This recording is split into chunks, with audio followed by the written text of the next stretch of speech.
What's going on, guys and gals, ladies and gentlemen?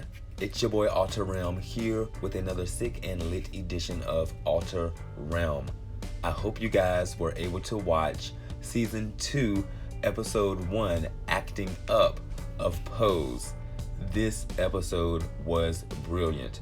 Before we get into the shenanigans, before we get into the shits and giggles, let me just preference.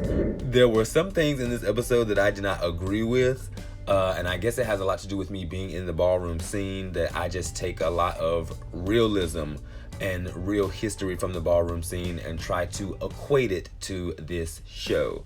I know this show is not a exact representation of the ballroom scene, but then again too, we do not want to forget that TV shows in this day and age definitely shape the minds of the viewers. Whether the TV show is fiction or non-fiction, sometimes us as humans equate TV shows to real life. Some of the things that happened in this TV show actually happened in real life, but the realness, so to speak, of the situation was not there, and it was not represented in the TV show to me. However, that is my opinion, and at the end of the day, these TV shows are made for us to watch, for us to digest, view, talk about, discuss, and so forth. So that's what I'm doing tonight, and I hope you guys enjoy the review / recap / shits and giggles.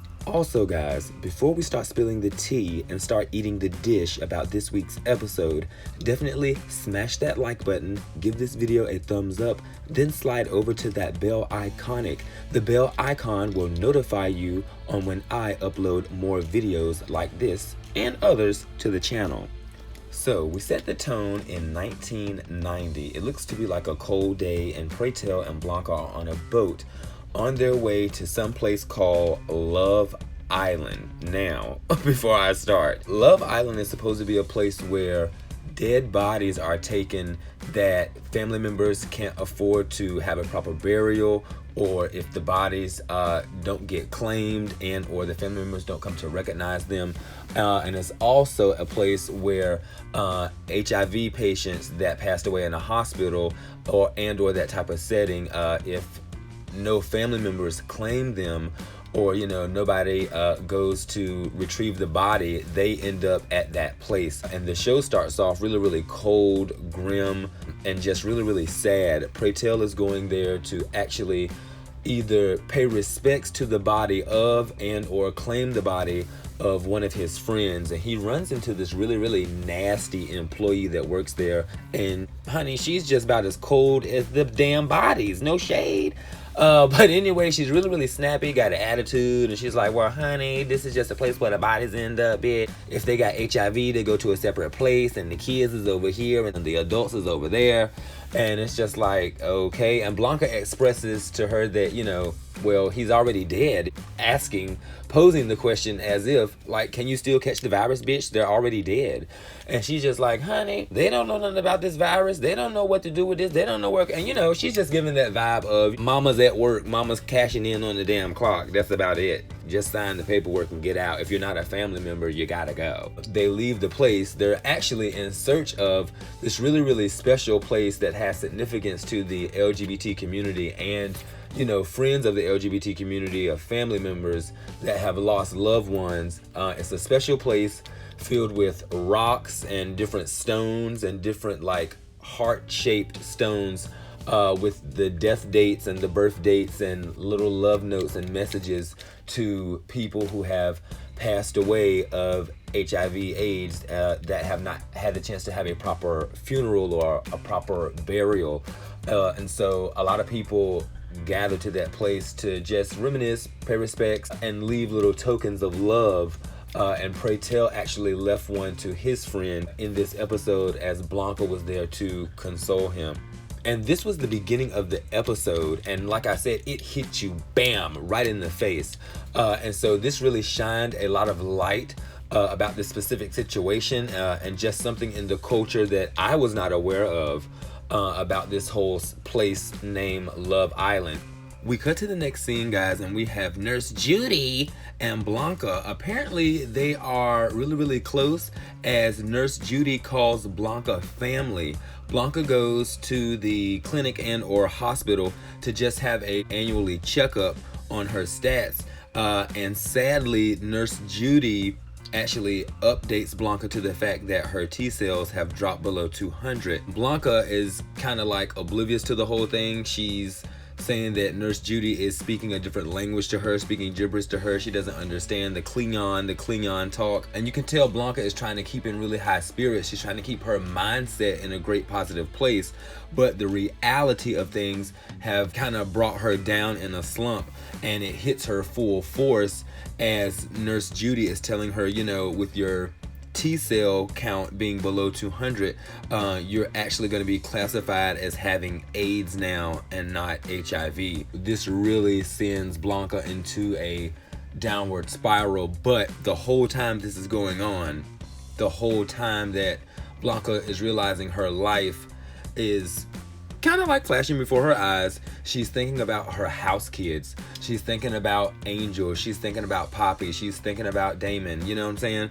And that's the characteristics of a really good mother. She's not even putting herself first in this instance. So Nurse Judy offers AZT. Now, this is where my mind kind of goes off the rucker, because we all know about AZT today and the damage it did to the community, and we also know about the pharmaceutical industry, bitch. So we know that those girls was in cahoots and they was actually killing off people. We know this. Nurse Judy offers Blanca AZT, and for me, I was just like, oh Lord, here we go. So this is how this character is going to end, by taking AZT. And I hope she really doesn't take this throughout the series. No shade. I hope she takes Pretel's advice and looks for other alternatives other than taking this drug. But yeah, the nurse gives her AZT, and Blanca is just distraught at this point. Thankfully, in this next scene, we get to leave some of the doom and gloom behind, bitch, as we are at a ball listening to the stylistic voice of Pretel. Now, I really don't know what the category was calling for this first scene at the ball, but Angel killed it, bitch, giving us face realness, my Dow's effect, bitch. I really don't know what it was calling for, but we had Blanca talking to the other house members, talking to Damon about how Madonna was gonna change the ballroom scenes, gonna change the underground ballroom scene. She was gonna change the world with Vogue and put LGBT, Vogue, and ballroom at the forefront. And of course, they had Madonna's song Vogue playing in the background at the ball. And this is where I had some issues, but I'm not even gonna get into that right now. I'm gonna save that for the end and or the middle of this whole recap. Meanwhile, in this next scene, Angel is caught at the docks trying to fish for a date as this yellow car pulls up, this really beat up like Chevrolet type deal car pulls up, and Angel goes up to the car, I'm guessing, hoping and praying that it was a date, bitch. And it was Blanca telling her to get her ass in that car. She needed to talk to her about some new prospects, some new opportunities. Angel gets in and Blanca hits her with modeling, asking Angel how she would feel about being a model and actually forcing her to sign herself up for the Fresh Face competition, apparently put on by Mrs. Ford. Angel being really shy, being a little timid, and not really being sure of herself, not having that self-confidence, doesn't really take Blanca to be serious at first until Blanca shows her that she's not playing around. And within this episode, you can kind of see confidence build within Angel, and you can also see confidence kind of deflate within Angel as well. And she's kind of on a roller coaster for this entire episode. Nurse Judy smuggles Pretel into his first act up meeting. And Pretel also finds out that Nurse Judy is apparently lesbian, honey, where Pray Tell meets her girlfriend, who is very, very angry in that blazer, honey. Oh my God, did y'all see that blazer? Side note, brr. Sorry, bitch. I know that was the fashion of the times back then. I'm just playing. I'm just shooting some shits and giggles. But the lesbian girlfriend was really, really mad, honey. Trying to imply that she didn't have time to go out, or, you know, she didn't go to the club, or she won't in the ballroom scene. She had other things to do. Honey, I'm just like, honey, calm down, girl. Like, come to a ball and let your hair down and take that blazer off. But at the same time, no shade, no shade. Pray Tell was very, very captivated. He was very moved. He was very motivated by going to this ACT UP meeting. The way the scenery was set was as if there was only a small number of other minorities, other blacks, and or other races that were into this ACT UP movement, and the head of it was by Caucasian lesbians, Caucasian homosexual males. So this was a really, really different world, I'm guessing, that Pray Tell stepped into. I know he's talked about activism and stuff in the past and in season 1, but they didn't talk too much about ACT UP. And also too, this was set in, I'm guessing, the year of 1990. And so this was when the ACT UP movement was really, really big. But you can tell that Pray Tell was really, really moved by this, and he wanted to start acting up. And he also wanted his house members and other members of the underground ballroom scene to act up with him as well. Cut to the next scene, and we have Lulu Evangelista and Candy Evangelista cracking jokes at a funeral, bitch. It's so sad, bitch. Candy up here talking about some she just want one last time to read the girls before she go, bitch. Lulu talking about some give me my flowers while I can smell them. I want my flowers while I'm alive, not while I'm dead. Hashtag hard-hearted hoes. Come through, Pray Tell, bitch. Calling the girl hard-hearted hoes, bitch, at the funeral. Cracking jokes. And I'm just loving how Nurse Judy is almost in damn near every scene. I'm being sarcastic here. Girl, we thought she was just going to be at the hospital, girl. They're really intertwining Nurse Judy into this second season cast hardcore, bitch. But anyway, I love Nurse Judy's and Pray Tell's relationship. You know, they're always playing the dozens with the girls.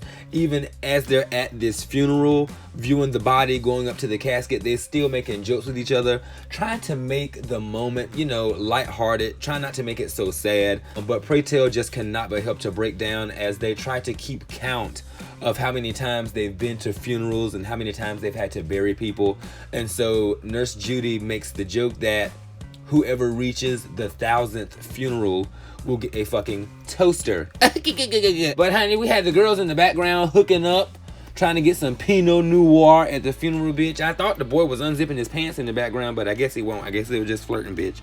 We'll have to go watch that again. In this next scene, we have Poppy and Blanca in support of Angel signing up for the Fresh Face contest. Now, bitch, I'm not even gonna lie to y'all, bitch. I don't know exactly where they were located in New York, but it looked like Angel had entered the world of white, bitch. I mean, there were angels in the background, clouds, there were Caucasian people within the shot that were just surrounding her, and she was like the only ethnicity pretty much in the middle there with her little heels and her little ankle socks. She looked really, really cute in that outfit.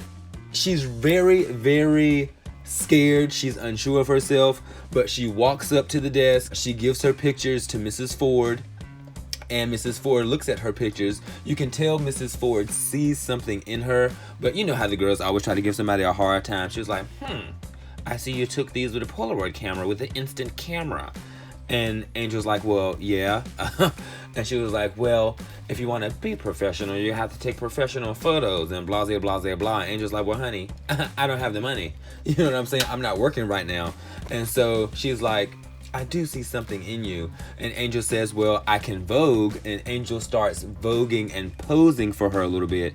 And I guess Mrs. Ford likes that enough to forward Angel to one of her contacts.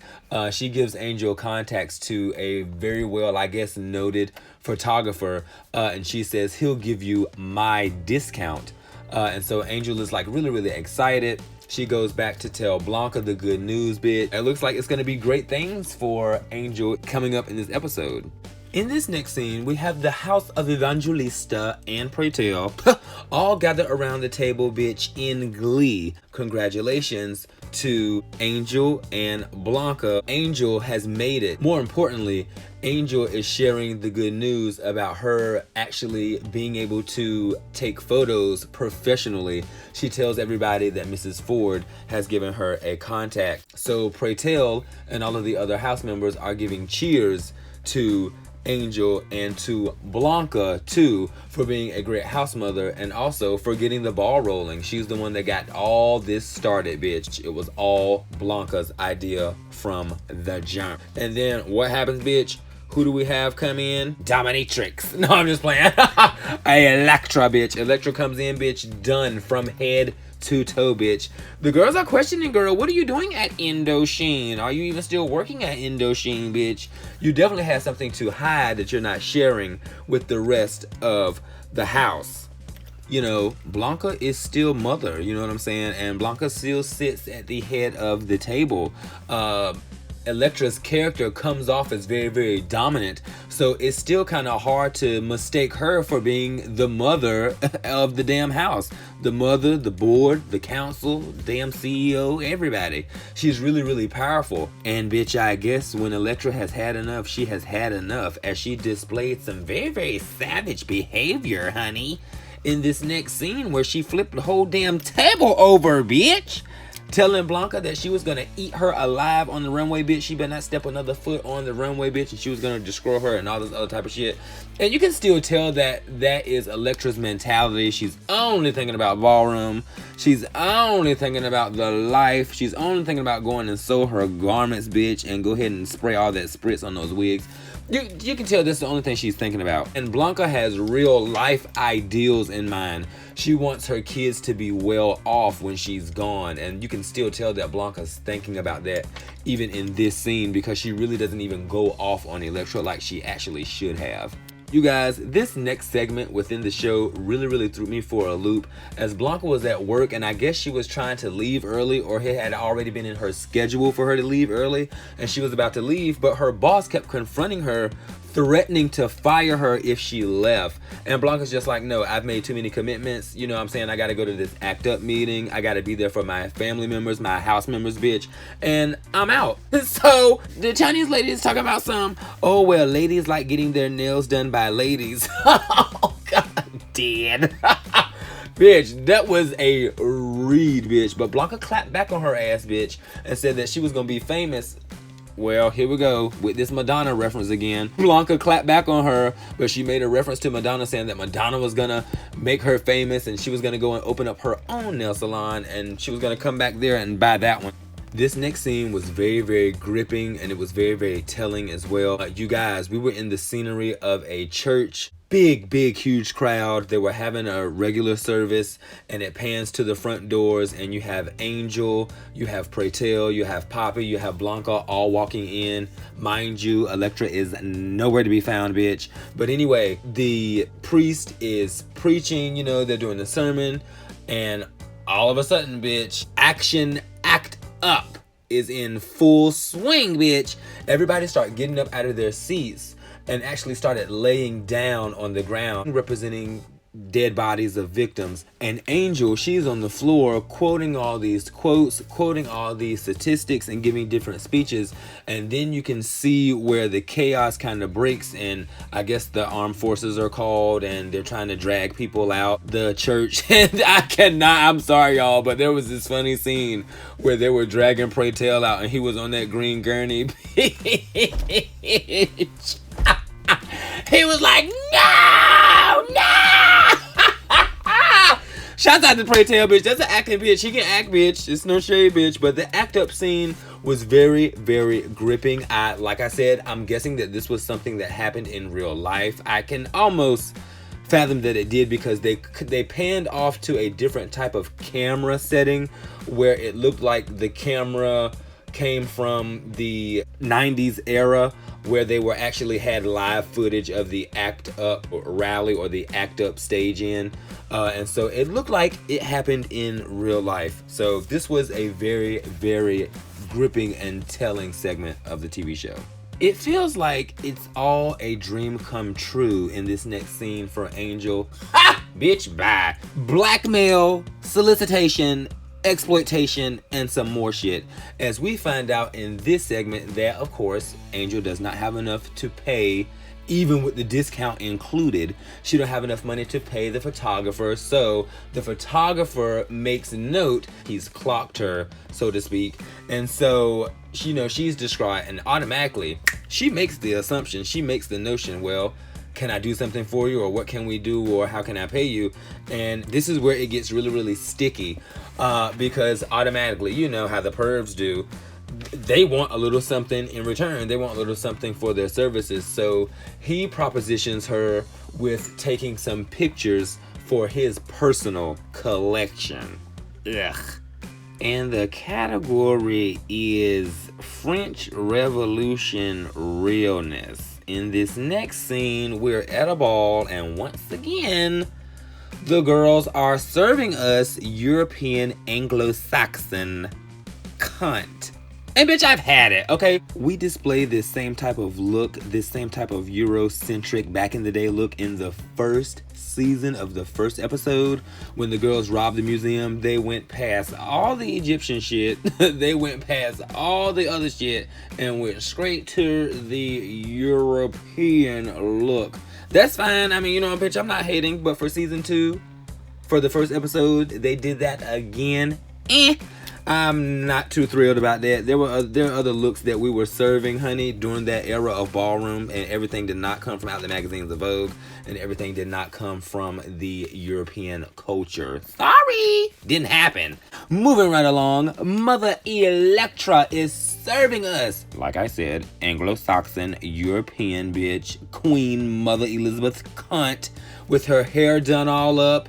She's got bustier, she's got retractable shoulders, bitch. She got power shoulders. She got gloves. She has this like carousel pony type of see-through wired skirt. And bitch, it's cute, but it didn't give me nothing that was going on in 1990. It very much gave me of what the girls were serving in 2019 ballroom. I wasn't here for that scene, and I'm not trying to hate or anything like that, but I just wasn't here for the scene. Within that same scene, though, Pray Tell really turns up, and he really acts up at this ball as he reads Electra for a filth, bitch, spilling all of her tea, letting everybody at the ball know that she did not attend the Act Up rally, letting everybody at the ball know that, bitch, she really don't support the cause, and she really is not acting up and acting out in the name of this whole HIV AIDS epidemic. And so she tries to tell the girls that she had to work, and then it really hits home because she snaps. And I don't even think Electra is realizing some of the things that she's saying, like saying the rally was nothing but a bunch of yelling faggots in the wind or something like that, and saying that, it really didn't matter to her. She was of a different caliber. And so Pray Tell is really, really furious about this. He actually leaves the ball, and bitch, for me, this was my highlight, bitch. When he called Jack up to the podium, bitch, to finish commentating the ball, bitch, I nearly lost my mind, honey. For all of you who do not know Jack Mizrahi, bitch, Jack Mizrahi is a real piece of history, bitch. You would need to go and research this man. It's just not enough I can say, bitch. I would have to make a whole YouTube video on him and Selvin and Andre alone, bitch. It's no shade. In this next scene, we still have our boy Jack at the podium calling out the girls for realness. Angel comes out, she slays it, she beats the other girls, she gets her 10s, and she also gets the trophy for winning that category. But the real significance of this moment is that Jack is talking to her while he's on the mic. He's telling her she's the it girl, she's the cover girl, she's going to stand the test of time and all of this and all that, giving her her grace because she looked really, really good. But when we look at Angel, we can tell that she's celebrating, but she's not celebrating fully. There's something clearly on her mind, and in this next scene, we definitely find out what that is. In this next scene, you guys, Angel accepts her award, but as she walks off, she's crying and she's running to the back, and Blanca can tell that something's wrong with her. Blanca and Poppy follow her, and this is when Angel actually tells them what happened when she was taking photos with the photographer. Crying, I mean boo-hoo crying, telling Blanca and telling Poppy that he saw everything. He took pictures of everything. And so this kind of made me indicate that Angel and Poppy were forming a deeper relationship, or they were already going together, or they were already talking. But then that would leave me confused as to why she was at the dock and at the pier. So I'm not really too sure, but I'm sure some things are going to unfold this season, bitch. But you better believe it, bitch. It was time to ride out. Bitch, I was going to jump through my TV, bitch. It was time to ride out on these hoes, bitch. Blanca and Poppy didn't take this shit too kindly, and what the girls do, they went to that photographer's house, bitch, and beat his ass, okay? That's what I mean, bitch. Hey, if you girls try to exploit the girls, bitch, with some bullshit like that, bitch, you know, that man could have done anything with those pictures, bitch. He could have done anything with the negatives, and shouts out to Blanca for getting the negatives and all the folders, the pictures, the photos, the negatives, and all, bitch. They took everything, bitch. And Blanca stated, "This time it was my son that knocked you out, bitch. If you ever try to play my daughter again, bitch, it's gonna be my fist that hits you, bitch. And you don't want no parts of Blanca's big ass fist, bitch. Okay? Come on here." Angel gets her photos, she gets everything she needs, and then she goes to take the actual good photos of her that were taken to Mrs. Ford, and Mrs. Ford approves, bitch, and she makes the damn semifinal. She made the damn top 10, honey. Near the closing of the episode, we share a really heart-to-heart moment between Blanca and Angel once again. And by the way, I love the relationship that they are developing. They had a really, really close relationship in season 1, and one can only hope that it gets stronger in season 2. Blanca's at home cleaning, and she's scrubbing the bathroom floor. You could tell that she is, you know, working really, really hard to try to keep her mind off of her recent news that she got from Nurse Judy. Angel is peeking around the corner, and she sees how hard that Blanca is scrubbing, and she's like, "Damn, girl, the spots is gone, it's clean, it's not there anymore." She tries to console Blanca, and Blanca tells her about the news, but she doesn't tell her how low the T count is. Angel asked her how low is the count, and Blanca changed the subject.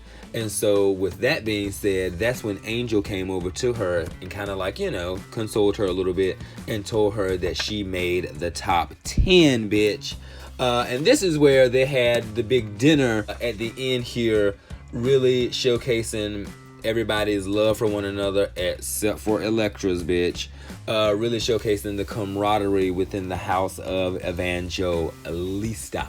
So we end season 2, episode 1 of Pose, Act Up, with a small snippet, a small slice of Vogue history, as Pray Tell is trying to explain, you know, how Vogue started, and the lure of Vogue and the mythology of Vogue, if you will. And bitch, the whole time, all I can hear is Madonna in the background talking about some strike a damn pose. I'm just like, what is going on here? They played the Madonna song damn near 4 times within this one episode, really trying to bring home the point that she took Vogue to the forefront, and bitch, we all know that is a lie. And just like the end of the episode said, silence equals death. Yes, it do. Because if we're silent about this Madonna thing, bitch, the Vogue movement will die. Sorry. We're not letting her have this one. She can't have this one, bitch. I'm sorry. And so we end the episode with a very, very black and white message, bitch. Very, very blunt and in your face. Kind of like I said how things are going to be with my whole prediction about this season based on the pictures that they released. The black and white pictures really, really embodying for me, boom, up in your face, raw, blunt, it's black, it's white, boom. And so I hope you guys really, really enjoyed this react, rant, shits and giggles episode of Outer Realm. Do not forget to give this video a like. Definitely give this video a thumbs up. Slide over and hit that bell icon. The bell icon will notify you on when I upload more videos to my channel. And don't forget to subscribe, baby. all things Alter Realm. And slide over to my other page if you are a wrestling head, bitch, and you love commentary and you're here for the shits and giggles, bitch. Slide over to my wrestling page. It's called Wrestle Shade. That's Wrestle Shade all together _ TNS. You can find me also on Instagram at that same labeling, Wrestle Shade all together _ TNS. I'll see you guys next time. Peace.